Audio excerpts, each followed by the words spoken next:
Let's see, I have a couple of announcements for you. First, just a reminder that your group assignments are due Wednesday. I've gotten a couple so far, so that's good, but I didn't expect to get too many at this point, so that's fine. But yeah, beginning class or before on Wednesday morning on those. Second, I am engaged in I've agreed to do I guess it's a debate, discussion or something, with a fellow from the Cato Institute named Roger Kalan. Cato. On should judges enforce unenumerated rights, sort of a constitutional law related thing, on Thursday afternoon at noon. I think it might be in here, it might be 175, anybody know? It's in 275. It's in 275, okay. And I am going to give you an offer, make you an offer. If you attend, there will be a roll sheet available, and you will get extra participation credit if you come. Done. I debated doing this. I wasn't sure if I should do that because it's not really related to criminal law. But I thought, well, there'll still be something that is helpful to you and that will hopefully whet your appetite for common law at some point. Yeah. What day is that? Thursday. Now, normally I would be, I would not have done that because I have common law on Thursday at 1, and I would have had to go straight from this discussion to my class, and I don't like to do that. But all classes are canceled Thursday afternoon because of President Zendipudi's inauguration. So that gave me a perfect excuse not to go to the inauguration. So it's property. I didn't say that. It's not on Thursdays. Nice try, though. I was excited to get some classes. Do we have So actually, it'll all be over No. before the inauguration begins, but it'll still be a good excuse. So we're not, unfortunately. Okay, so those are the only announcements I have. Anything on your minds? I have a question. And it involves Alfred Police. It involves what? The Alfred Police. Okay. Where you? I saw an article this morning about a case where a boy was originally being charged with, felony rape and felony sodomy, and as part of his Alfred plea, they downgraded those charges severely to like a misdemeanor sexual battery. Right. How? I mean, doesn't an Alfred plea, isn't that a defendant saying, there is enough evidence to convict me of the charges that I'm being accused of? Why would they plead them down? Because they would plead those down, because otherwise they wouldn't have made the Alfred plea. That's part of the deal, that he is pleading guilty to the reduced charges. He's saying there's enough evidence to convict me, so I'm pleading guilty, but I am not admitting to the factual, as a factual matter, I'm not agreeing that I did this. And the Supreme Court allowed this in a case called, it will surprise you not at all, Alfred. So that's what I'm sure this article meant, is that he was agreeing that they had a basis to convict him to the reduced charges. Okay. So he wasn't pleading necessarily to the original charges. Well, if he had pled to those, he'd have been found guilty of those. Okay. Yeah. So what's in it for the state when someone pleads to an Alfred? No risk. They get the conviction without the risk of a trial at which the person might be acquitted. That's true of any plea bargain. It's a little better for the defendant because they don't actually plead guilty in the traditional sense. They can at least maintain that they never said they really did it. All they're admitting is, since there's enough evidence that I could be convicted, I am agreeing to this plea. It's very controversial because there's a whole body of thought that is inconsistent with the whole idea of innocence, that you either accept responsibility in a guilty plea and are actually pleading guilty, or you go to trial. That this is a compromise that's inconsistent with the idea of the criminal justice system. But the Supreme Court said that it could be done. Okay. Anything else? Okay. This is, every year, this is the most difficult and challenging part of the semester. And I don't mean just teaching criminal law, I mean of teaching. When we come to the material on rape and sexual offenses. Many criminal law teachers don't teach it. They skip it, omit it from their syllabus. And there are two reasons that I've heard given for why they do. One is some professors say, remarkably to me, that they don't think it's important enough. They don't think it's significant in criminal law, that it can be taught in some specialized internship, etc. I can't quite fathom that, but that's what some of them say. More, what I can understand is when some of them say they don't teach it because it raises too many difficulties. It's material that cannot be treated with the sensitivity that is required, and it's better just to omit it entirely. I get that. I get the sense of wanting to avoid difficult subjects, so I can at least understand that impulse, but I don't agree with it. I think if we're going to teach you criminal law, some of you are going to practice criminal law, we have a responsibility and really no choice. At least in my mind, there's no choice involved but to cover this material. Some of you will end up being prosecutors, some of you will end up being defense lawyers, and you will deal, or at least there's a very good chance that you will have to deal with rape and sexual assault cases. Some of you may be judges who have to try them. So I'm not preparing you in the way you need to be prepared if we don't cover it. But I also feel a great responsibility, not knowing the experiences that many of you sitting here may have had, and in recent days that many of you may have had to relive because of what's going on in Washington. I feel a great responsibility to treat the material in a way that reduces, can't eliminate, but reduces the potential that it will be the source of pain or trauma for anyone who may be here. And so I ask two things from you guys.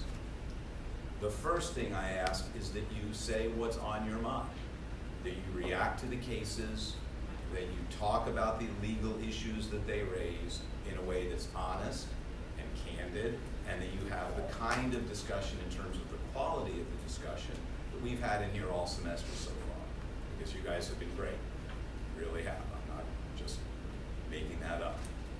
Second, and maybe unusual or unique to this material, I ask that in doing that and how you express what's on your mind, that you think about and keep in mind that the way you express it can make a difference. So that you try to find a way to say whatever it is you're going to say as we go through the material in a way that is thoughtful, that is cognizant of the fact that many of your classmates will have had experiences that you don't know about, that you will maybe never know about, and that you would not want to worsen by the fact that we're going to be doing what we're doing over the next weeks in here. So with that, I start with a question. Yeah. Never mind. I wanted to do the case. I beg your pardon? I was jumping the gun. I wanted to do the case. Well, we're not going to start with the cases. We're going to have a more general discussion before we get to the first of the cases, but I will keep that in mind. My question to you to begin this discussion is, do you think there is a difference in the way men and women perceive rape?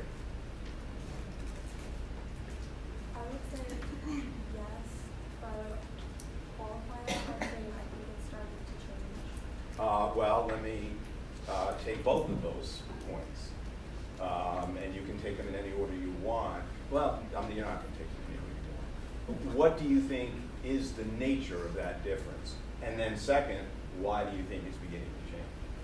I think it's viewed differently from the perspective of, and this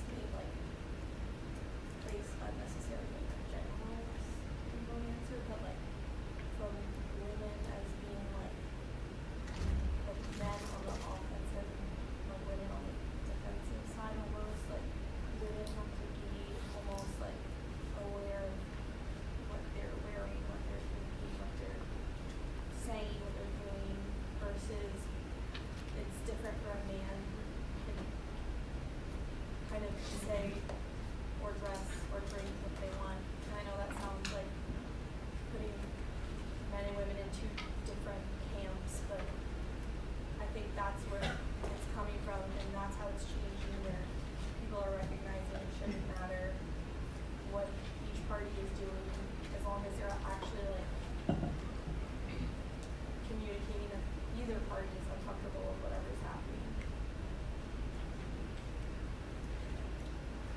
When are you aware of the potential for rape?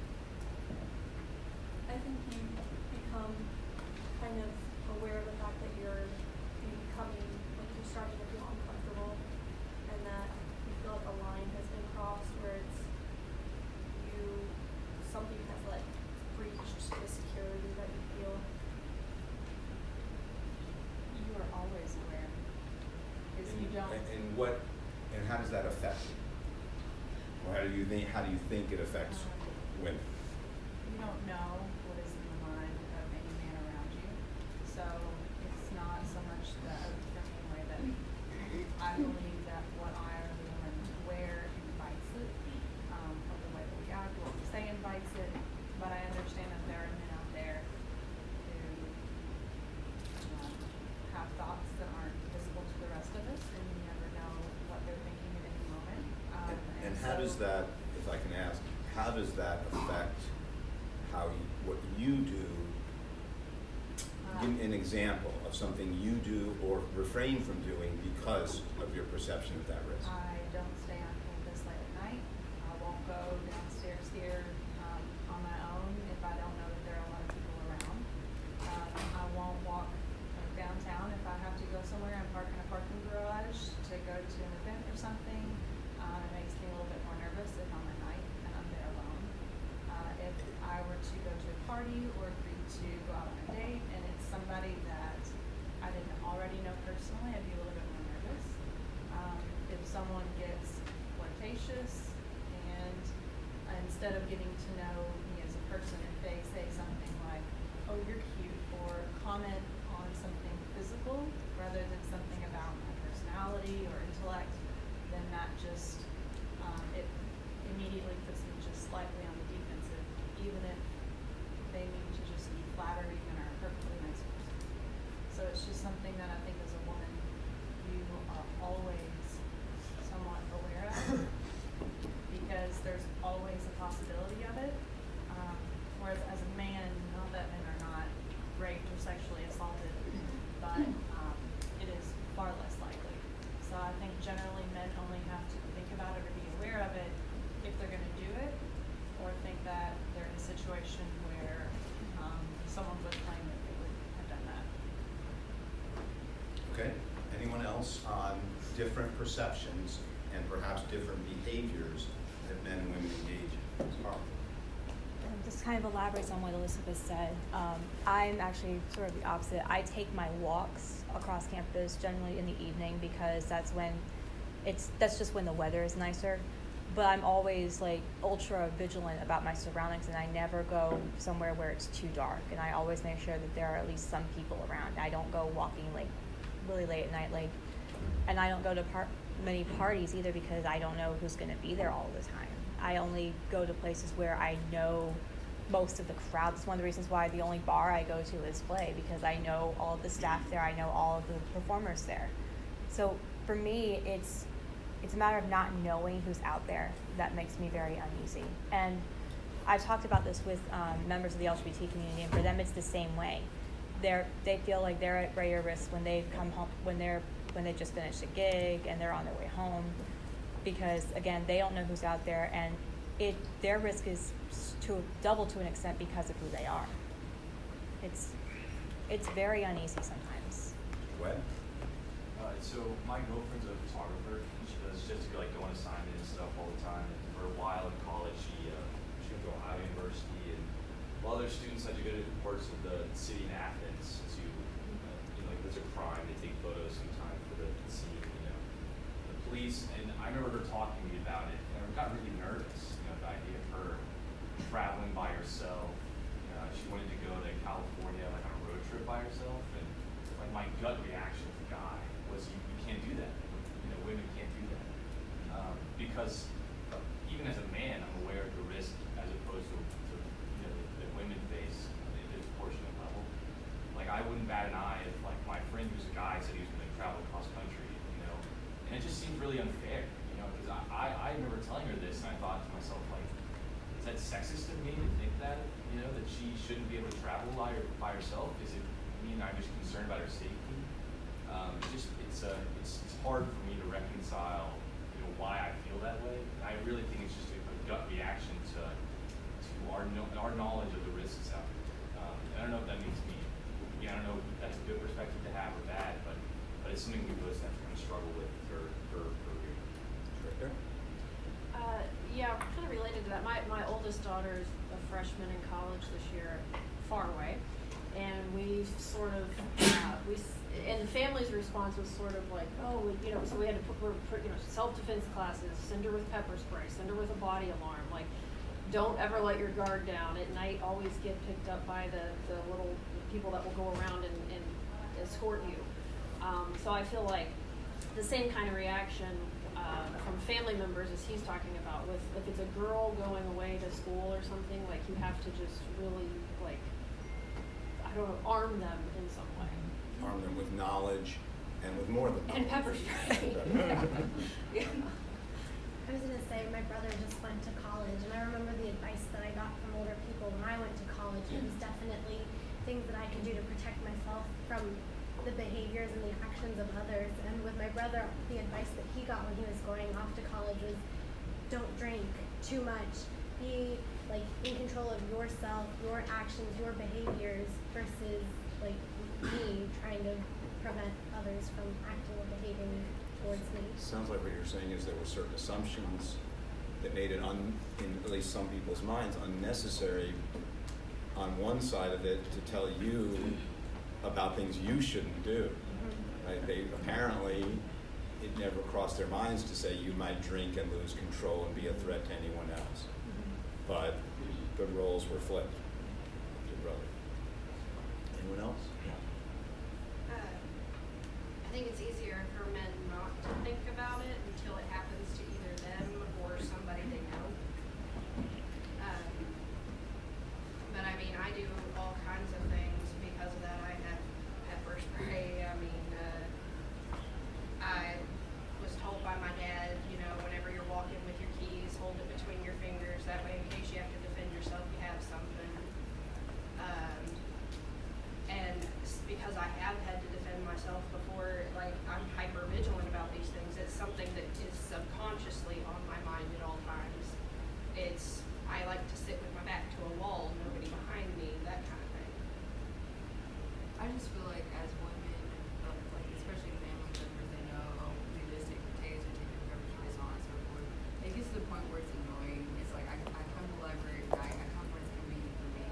I came here and there was a girl who was running outside and she was wearing a sports bra. I'm just like, why would she do that? And then I thought to myself, honestly, it's not fair for us to live in fear of something constantly happening or something that could possibly happen. It's not fair. And I look to women like that who don't live in that fear. Some people say, oh, she's stupid for doing that. I don't think that way because if she wants to run at night, run at night.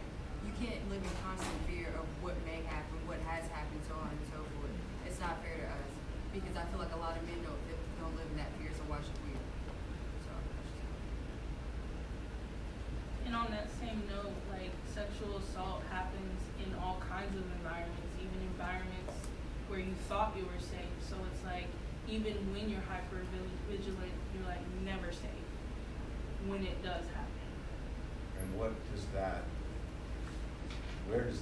leave? Not you personally, where does that leave anyone? I mean, you saw in the book, you read in the book, I hope, the statistics on the frequency of rape and sexual assault. And it's certainly true that women are not the only victims. Men are occasionally the victim of this crime, but it's overwhelmingly a crime of which where women are the victims. If there is no place that's safe, it can occur in any environment, and it's remarkably and disturbingly frequent. Where does that leave all of us thinking, or from the point of view of how we regard this issue that our society is facing? Kind of off of that, but like being a woman, like you were never safe. Like you're being outside, like yeah, someone could like jump out of the bush and try to attack you, but like also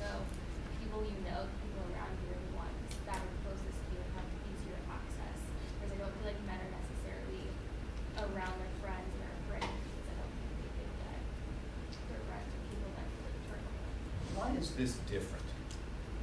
Why is the crime of rape different from other crimes of violence, both in terms of the law and in terms of how it's perceived, how it's experienced, all of that? Because the victim of the crime on trial too, and not just the person who committed the crime. How so? Well, we would look to. I'm sorry? Whether or not they can believe the victim, if they think that they're a believable victim, who think they're. What element or aspect of rape creates that dynamic, or can? Consent.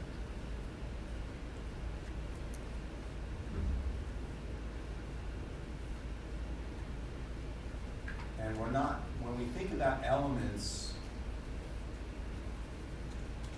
of a crime, when we think about elements of a crime, we ordinarily think of what the prosecution has to prove the defendant did, or the mindset the defendant had. Only, we don't ever ask the question, did the victim of the robbery consent? We don't ever ask the question, did the murder victim consent? I mean, it's 1 in 10,000 cases where that might be an issue, right? Euthanasia cases might be consent. Consent might be an issue in a homicide, but it's not the norm. With rape, because consent is an element, it's not the consent of the defendant we're talking about, it's the victim. So the victim's mental state is part of the trial. And so the system itself, because of the legal definitions, makes this inevitable. Is it just at trial? Is it just in the criminal justice system itself that that's an issue? I think no, because a lot of rapes are not recorded. People don't report it. And what happens in those situations in terms of this issue of the victim being blamed, even if it never gets into the criminal justice system, even if we're not putting on trial in the criminal courtroom, whether she or he consented? I think a lot of times, if it does happen, I've never been raped, so I don't know, but I think a lot of times if it does happen, you will go and tell somebody, and they will tell you, well, what did you do to get into that situation? It's usually like, oh, were you wearing short clothes, or were you in his face, or were you flirting, or you asked for it. It's never like, oh, he did it, and we should do something about it.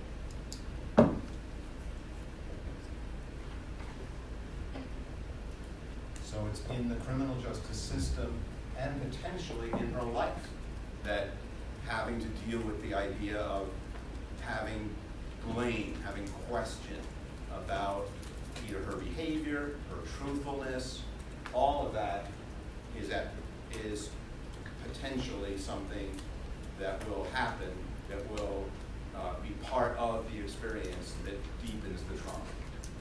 I feel like also a lot of times the victim doesn't see A little louder. Oh, sorry. I feel like a lot of times like the victim won't report it because they feel guilty themselves.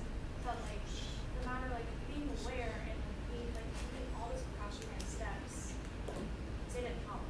Like that they were still in that situation and like in a sense like they know that, especially now, it's kind of hard to convince people to be like, no, this happened to me. Like there is such strong like stigma around it.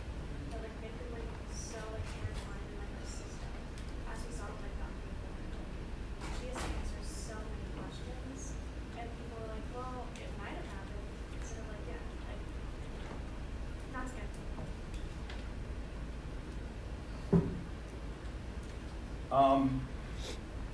What do you make of the statistics about the frequency of rape and sexual assault? What does that tell you, or how do you respond to that? I believe it's maybe only a quarter of what actually happens because so many people, male and female, are ashamed that it happened to them, so they just don't report it. Well, there's certainly data on the reported number, and then there's survey data where precautions are taken to guarantee anonymity, et cetera. And both of those forms of data tell us that it is remarkably, tragically common. What does that tell you? For me personally, I'm not surprised by it at all. Why not? Because this is an issue that not just this country, but the whole world has had to confront since time began, to be honest.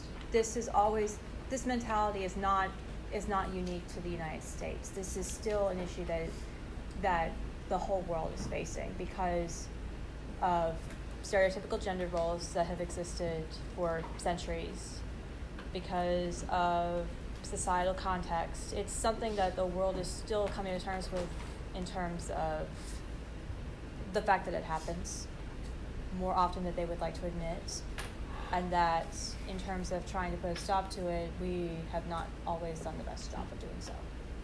It's called? I think that a lot of it has to do with our education, because Our education. Okay. In school, at least where I'm from, they always taught abstinence. They didn't talk about what happens when we get in like sexual encounters. So if we're not being taught, what we should be doing in these cases, like they're not teaching boys and girls what consent is even, or what consent looks like, at least all those aspects around the consent for the soul.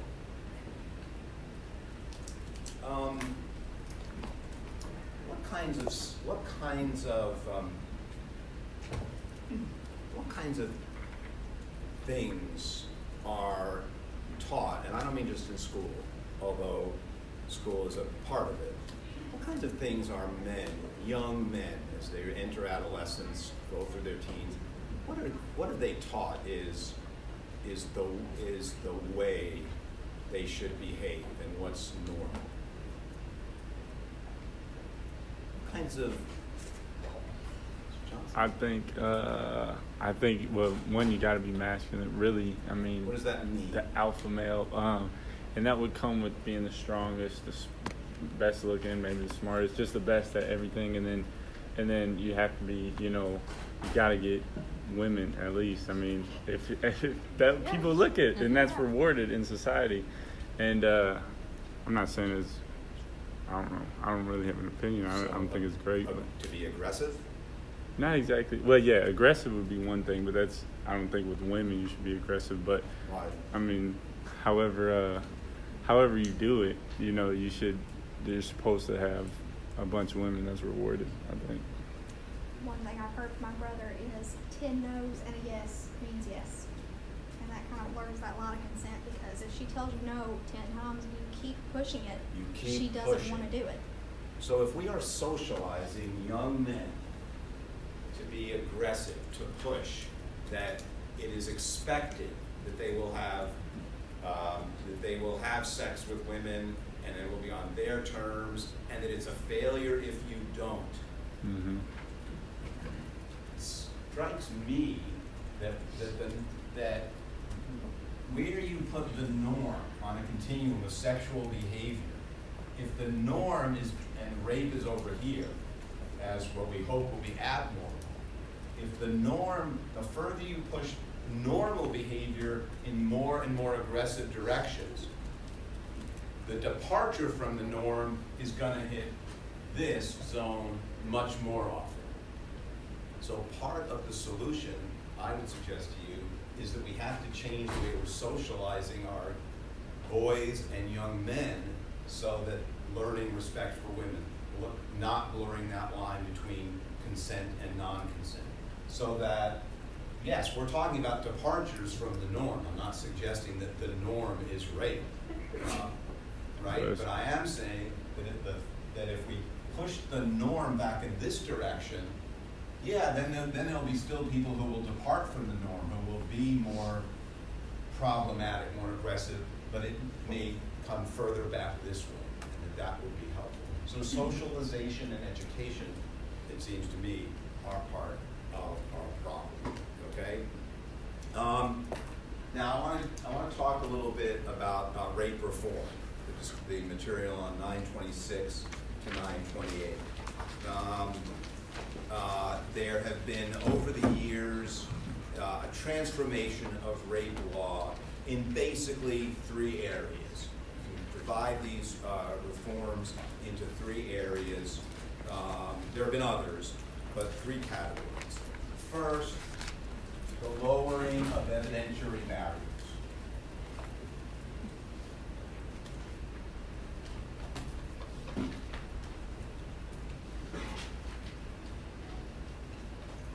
Okay. Second, the substantive reforms in framing the crime of rape.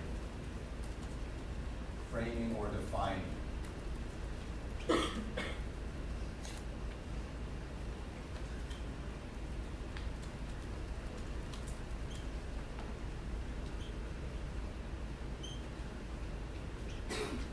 And last but not least is the redefinition of the crime itself from one of force to one of non-consent. And this third one, I suggest, is the most important. So let me talk a little bit about evidentiary barriers first. These are things like, there used to be a rule that barred conviction if it was based solely on a victim's uncorroborated testimony. That was a formal rule. Now, if you're a prosecutor, you may say, look, this is going to be a really difficult case to win if all I have is the victim's uncorroborated testimony, and you may be reluctant to go forward, even unwilling to go forward, because you may decide, I don't think I can get a conviction from a jury here. But there's no rule against it. There's not an absolute rule against it. Okay? There used to be an absolute rule that if a complainant had to make a prompt complaint to the police, and if the defendant had evidence that there had been a delay, that would be a barrier to prosecution. There have been changes in the relevance and therefore the admissibility of the complainant's prior sexual conduct or reputation as somehow being relevant to whether or not she consented to sexual intercourse with the alleged rapist, right? And as a result, a lot of times these trials became trials not of the incident, but of the complainant's past sexual conduct. There used to be a rule, as the book talks about, that juries could be instructed that rape allegations were easy to fabricate. If you're sitting on a jury and your judge, as part of jury instructions, tells you, ladies and gentlemen of the jury, you should be aware in deliberating on the guilt or innocence of the defendant that allegations of this type are easy to fabricate. Where do you think that's going to leave the jury, or what direction do you think that's going to leave the jury? Okay, so these have all changed. All these rules have changed. Substantive reforms in terms of the general framing, other than number 3. So 3 could be part of number 2, but these are other changes in the framing of the law. The crime is now gender neutral. We've talked in terms of the fact that the overwhelming majority of the time women are the victims of rape and sexual assault, but it's not always the case.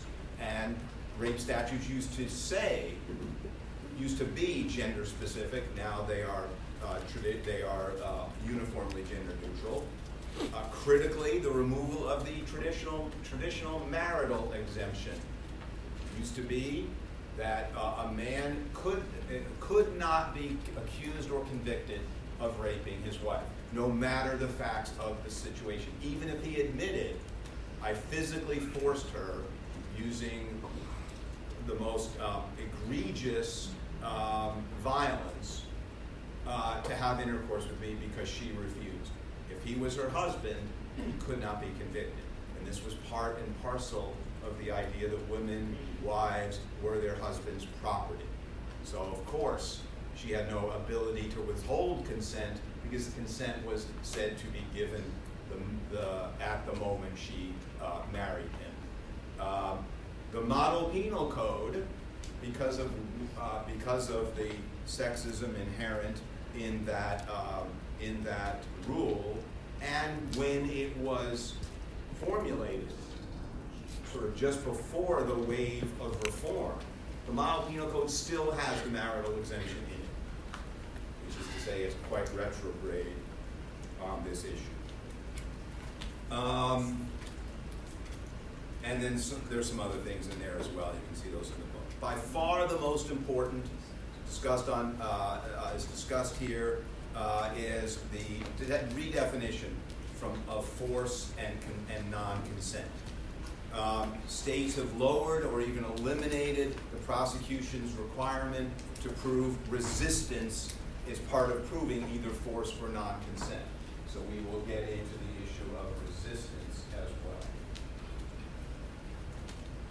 Is resistance on the part of the complainant required? Okay? States have broadened the criteria for establishing force if they require force to be shown. Right? How do you show force? Does it have to be physical force? What's the relevance of threats and certain kinds of threats? We'll talk about that. Some states have eliminated the need to prove force at all, whether it be force or threats of force, and have simply made the fact of non-consent the gist of the crime. And some states have even gone further than that and made it not a crime of non-consent, but a crime of the absence of affirmative consent, so that the responsibility on the part of the defendant is to have obtained affirmative consent rather than the prosecution having to show non-consent affirmatively. Okay?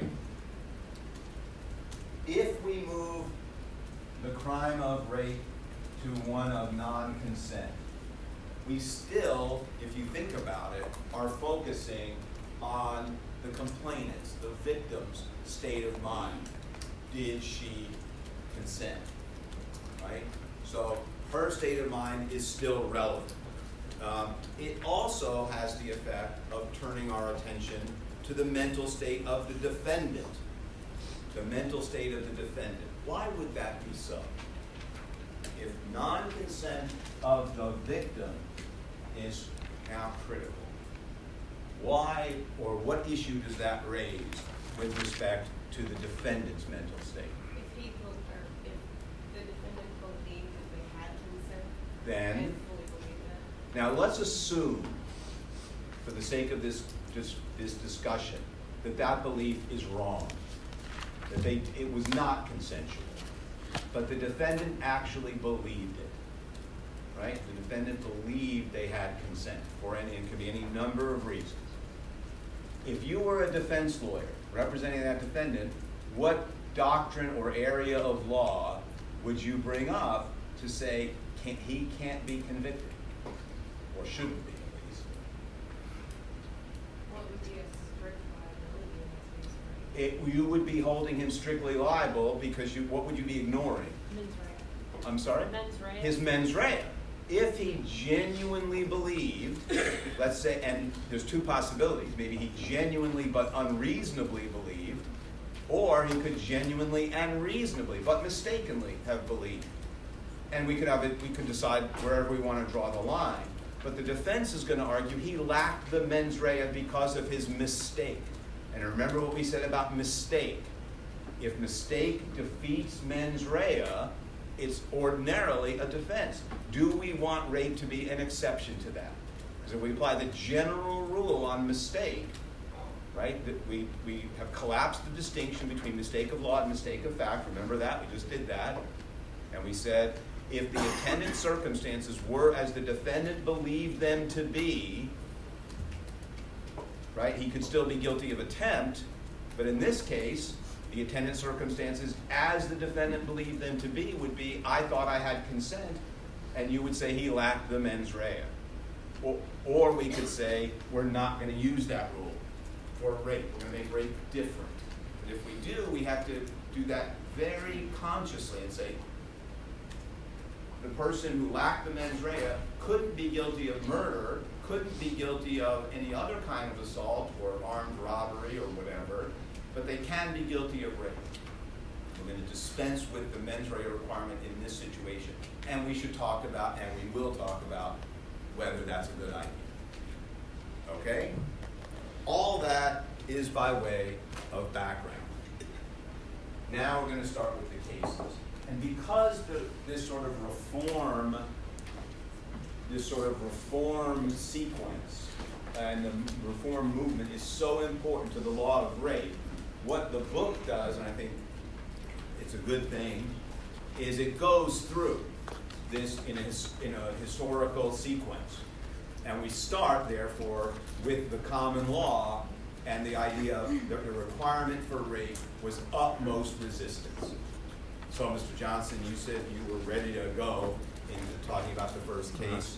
So tell me about Brown against State. Okay, so it happened in Wisconsin. When was this? 1904, the rape occurred. And the case was set in 1906. So this is well over a century old. And this case reflects the state of rape law, not just in Wisconsin, but generally at the time. Yes, So sir. what happened? October 27th, so it was probably cold out because it's cold in Michigan at that time. But Brown was 18, and the defendant, or I mean, not the defendant, the alleged victim, Nethery, was a neighboring child of a farmer, and they've known each other their whole lives. So Nethery was on her normal route to grandmother's house. Brown was driving out hogs and repairing a fence, and they kind of crossed paths. And Nethery approached Brown, and it says addressed him in a playful way with reference to his work. Brown approached Nethery. And at this point, this is all undisputed. There's no difference in their accounts to this point. They agree about their, about where she was, where he was, what he was doing, the first parts of their encounter, then what happened according to Nethery. So then he, I think, unbuttoned what she was wearing and basically raped her, from what we read, and had intercourse, it said. And during that, she exclaimed, "Let me go." She tried as hard as she could to get away. She screamed. As hard as she could. I'm going to hold you to that. Okay. And see whether the court agrees with you on that. And they don't, but. And they don't. But she says in her testimony, "I tried as hard as I could to get away." Yes, sir. She shouted. She tried to get up. He held his hand on her mouth.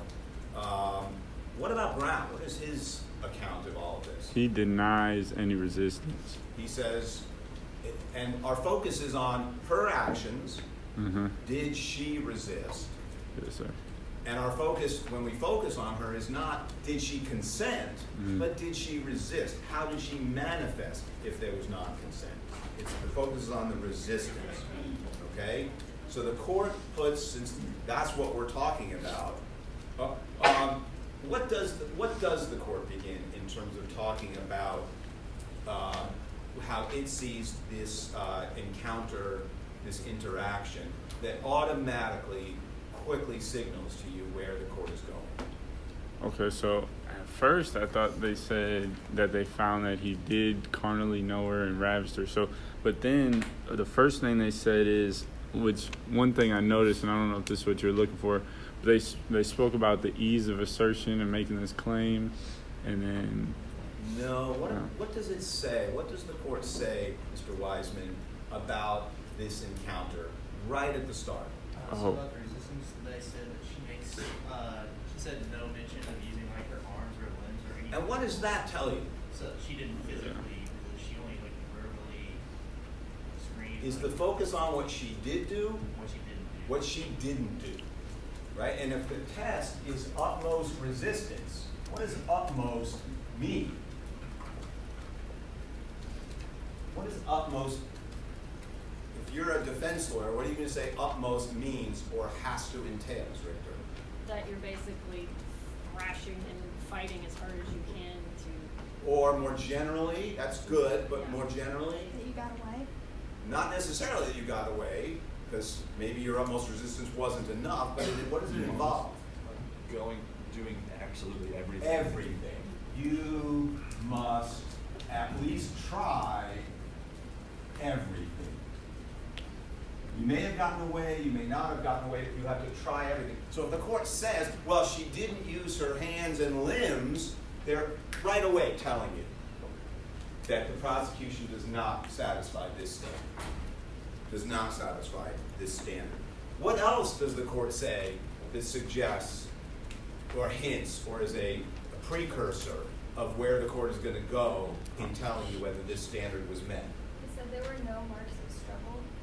No signs of, so no hands and limbs, no marks, you know, like scratches, etc. That would be signs of resistance. So the court is looking for reasons, looking for things that they can say didn't happen or don't appear that show, you didn't do all you should have done. We are judging you. We're not judging Brown, we're judging Nethery. So the question is, did she physically resist compelling Brown to use actual physical force to acquiesce? Okay? And this is not just probative of consent. Because you could say, if you're a defense lawyer representing Brown, that these things are relevant because they're probative, at least, relevant to whether she consented. But the court is not saying that.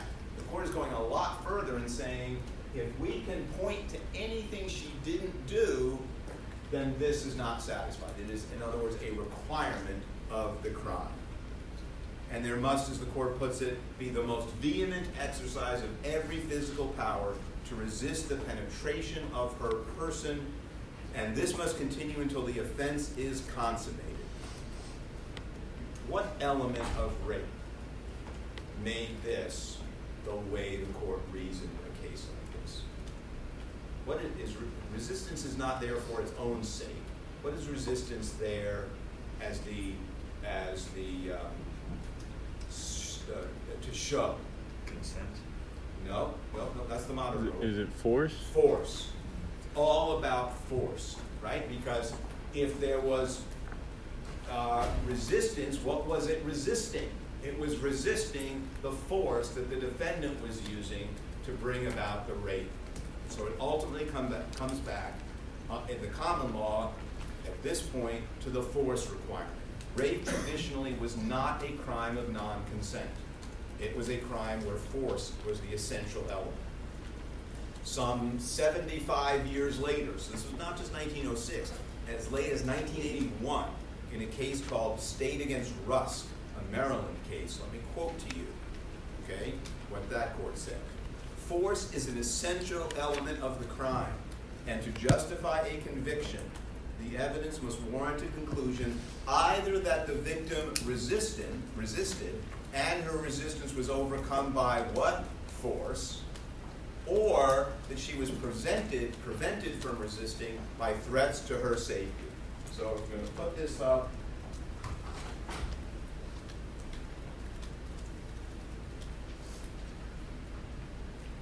You had to have force, and force could be shown in one of two ways. Resistance, overcome by force,